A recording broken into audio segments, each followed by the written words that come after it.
গতকাল হযরত শাহজালাল আন্তর্জাতিক বিমানবন্দরে আমাদের প্রিভেন্টিভ টিমের পক্ষ থেকে একটা গুরুত্বপূর্ণ অর্জন, এই বিষয়ে আমি আপনাকে কিছু কথা বলছি।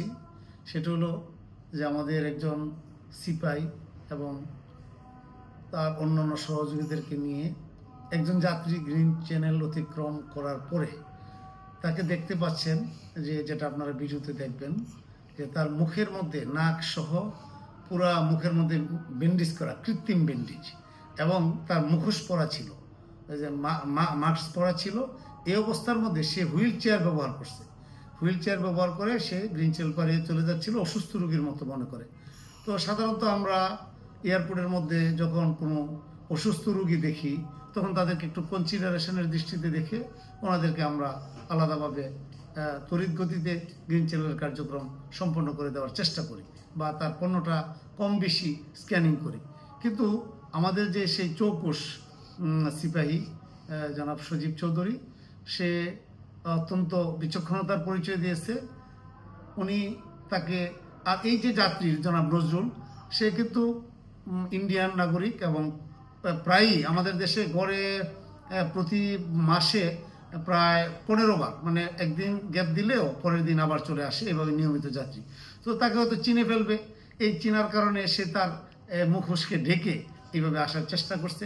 কিন্তু আমাদের সেই চৌকস কর্মকর্তা বা আমাদের যে সিপাই, তার সেই চৌকস বা বিচক্ষণতার কাছে সেই স্মাগলার একদম পরাস্ত হয়েছে।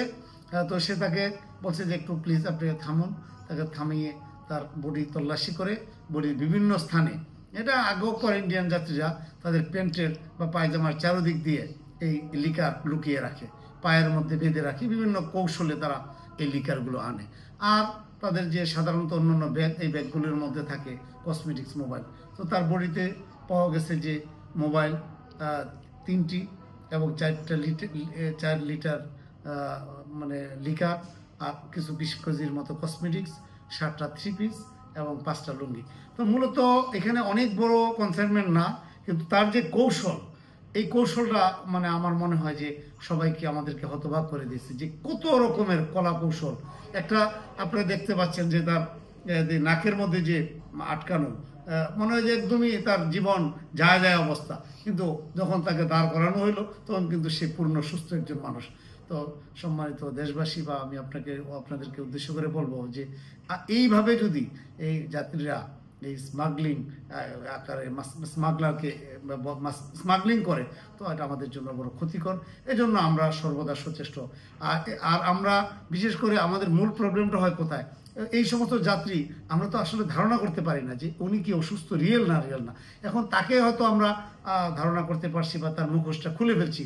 এখন একটা রিয়েল যদি তার অপারেশনের রোগী হইতো আর আমরা এইভাবে মুখোশটা খুলতাম, তাহলে কিন্তু আমাদের কাস্টমসের একদম আমাদেরকে, এই জাতি বা এই যে দেশবাসী আমাদেরকে অনেক ধিক্কার দিতেন যে কাস্টমস এরকম মানুষকে হয়রানি করে। মূলত আমাদেরকে কী রকমের হয়রানির কলা কৌশল অবলম্বন করে আমাদেরকে তারা ঠকানোর চেষ্টা করতেছে। কিন্তু আলহামদুলিল্লাহ আমাদের কমিশনার মহোদয়ের, এই যে বর্তমান জাকির হোসেন স্যার এবং আমাদের প্রিভেন্টিভ আমাদের যে প্রিভেন্টিভ যে ডেপুটি কমিশনার ইফতেখার স্যার, ওনাদের কঠিন তত্ত্বাবধানে আমাদের যে টিম চলতেছে, আমাদের যে 2জন সুপার আছে, আমার সাথে আরও একজন জনাব